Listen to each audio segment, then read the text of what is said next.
Moving into it, this is what's interesting to me the most about Michael Bloomberg and all of his friends. This was an article posted in the LA Times, and for those of you that are on the audio podcast, we'll go on this little journey together. So this article was posted in LA Times, I believe, on Friday, and it said that Twitter is suspending 70 pro-Bloomberg accounts, citing platform manipulation. And as you can see right here, they screenshotted, and there's more than these 5 accounts or 4 accounts, but they just word for word are treating the same thing. A president is born. Barbra Streisand sings Mike's praises. Check out her tweet, which is even hilarious. It's like, oh, Twitter has a function called retweeting, where you're able to check out someone's tweet. Like, it's like, I don't know. It's weird. But anyway, the LA Times did some digging into this. And they said Michael R. Bloomberg's presidential campaign. I love how they always call him Michael R. Bloomberg.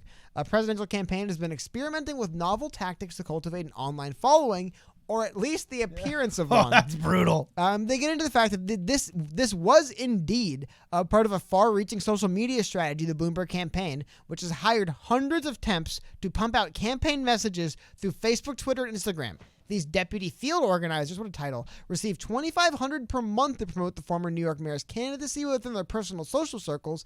In addition to other more conventional duties, they receive campaign-approved language that they can opt to post, which looks like this. But this in and of itself, we talked about this a little bit, the fact that they're banning people for doing this is really funny, but it also is, yes, this is a TOS violation. Like, this is, I remember I was doing, a while ago, I was doing something in a World of Warcraft we were playing on stream, where I was walking around in the game telling people to spamming, like, vote for Andrew Yang, stuff like that. And someone told me, technically, that's against the terms of service, because they don't want a bunch of people, they don't want Bloomberg paying a bunch of people to make make new characters and just like flood Mormon cities. missionaries. Yeah. Just going out and introducing people to the Book of Mormon. You could just flood the chats. They'd have to ban you. On a Valkyrie, Griffin Dragon. Most platforms have that in their terms of service. You're not allowed to have, like, just random accounts spring up and do this. But this I thought was funny. So the author of this article actually took a look at who these people actually are. What's actually going on? Who are these people getting banned from Twitter for spam posting about Michael Bloomberg? And we'll read a little bit of this, but I love the lead. This is great. This is hilarious. This is what it says. A vocal Bernie Sanders supporter. Oh, sorry. Let me put it on screen for you guys.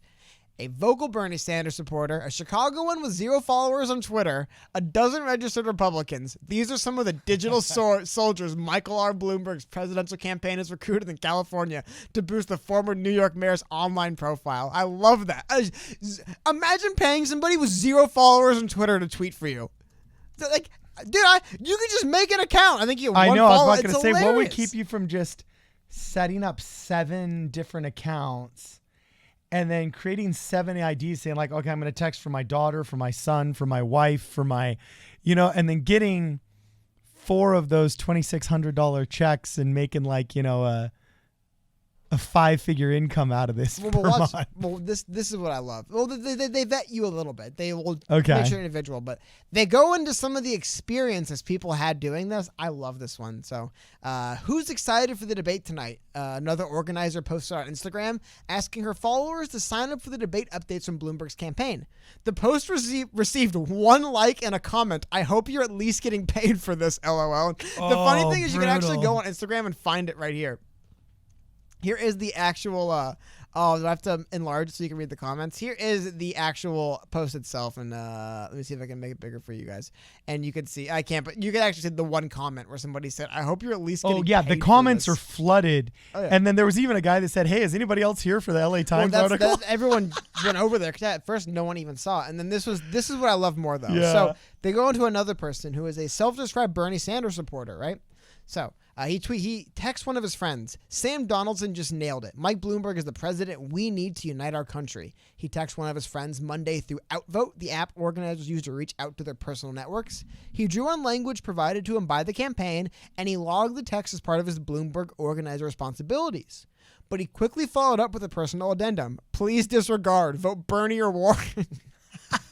Like, there's literally people like, okay, checking in, text from their friends, hey, vote for Mike Bloomberg, he's the great, punching out, disregard everything I just said, vote for Warren or Bernie. And there's one more thing I want to touch on here a little bit, and I'll see if they'll mention it, but they mentioned later in the article the idea that when he applied, they did go through his social media following, and they saw that he was a Bernie Sanders supporter, but they just said, hey, just delete it. It's cool, man, just delete Bernie Sanders stuff. And it's and you see stuff like, oh, here we go. When I text my friends, depending on the friend, a lot of people think it's spam or my account was hacked. Once people realize it's actually me who's making these and it's not spam, they kind of just figure I'm being paid for it. Yeah, paying people to spam their friends and family with stuff they never talk about is so obvious and transparent. But it however, as well, it doesn't. I don't want to say this was the reason why, but there also seems to be a rising level of animosity against the Michael Bloomberg campaign. If you want to talk about this a little bit, but we're starting to see people. No, this is crazy, dude. Take things in their own hands, right? A little Death Wish style justice here. You're a little dubious about this, though, which is pretty interesting.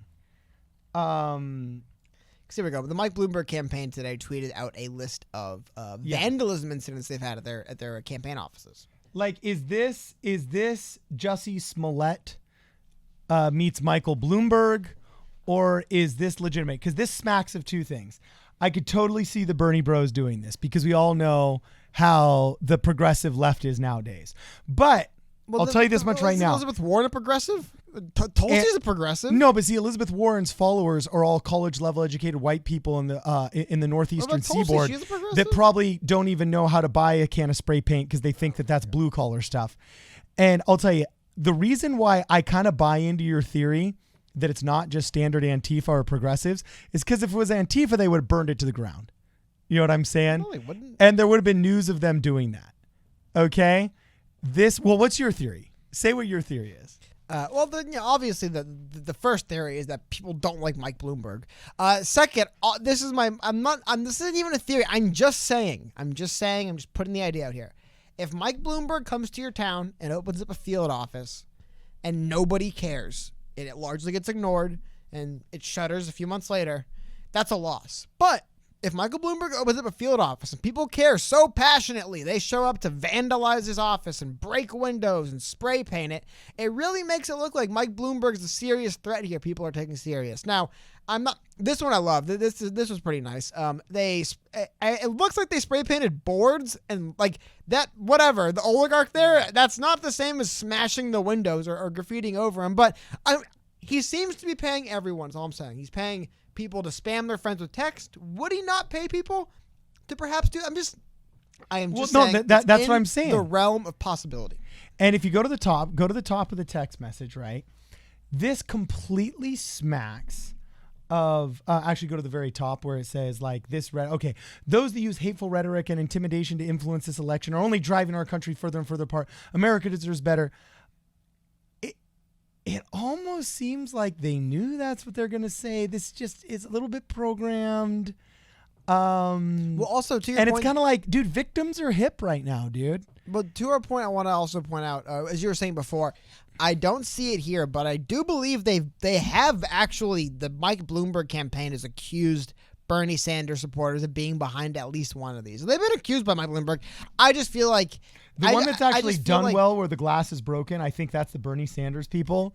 And then they probably look. There's nothing here though. This could be anything. This is one thing too. A lot of people don't understand with vandalism and stuff like this. Depending on what. By the way, this is out in your neck of the woods, Salt Lake City, Utah. This is the kind of stuff when you don't see any graffiti or anything like this. Could be just like I don't know. What's the word? Not like cool, but just like kids, random people.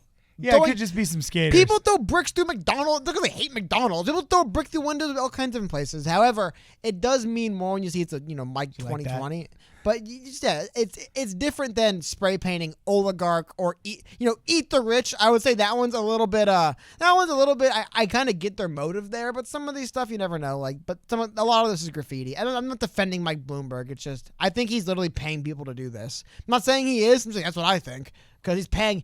Mike Bloomberg will apparently pay you to do anything. So would he pay someone to throw a brick through a window of one of his field offices? I'm not accusing him of doing that. I'm just saying I believe it could be potentially possible. I've never accused Mike Bloomberg of any crimes or wrongdoings on this podcast. However, I wouldn't put anything past him. Yeah, dude. So you'd have to ask yourself, why would he go out on a limb? If he ever got caught paying somebody, that would be hardcore. it looks kind of a little bit pathetic enough that it's almost like somebody that didn't know how to really truly vandalize something. Well, attempted. these are different incidents in different states across the country Yeah. as well. I mean, I want to highlight that. This isn't like there's one or two offices and one or two. Another reason why I feel weird to say it's any particular political group, because look, we have Chicago, Salt Lake City, Knoxville, Tennessee, Ann Arbor, Michigan, Flint, Michigan, Youngstown, Ohio. Like 2 are in Michigan, but this is across the country basically. So we're seeing Occam's this stuff. razor dictates that it's probably not a coordinated and conspired effort, but it's a lot more fun to think that it is. Maybe one, Cody. right? Maybe just one. Maybe just one. Yeah, you're right. It only needs to be just one.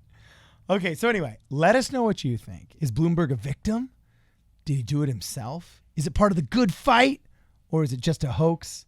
Just let us know what you guys think about Bernie, about Yang, about Bloomberg, the whole 9 yards. Follow us on Twitter at PSP Radio 1 or on Instagram at Problem Solver Politics. And if you can, join the channel. It's a very inexpensive way to make sure that these videos keep coming to you free of charge on YouTube.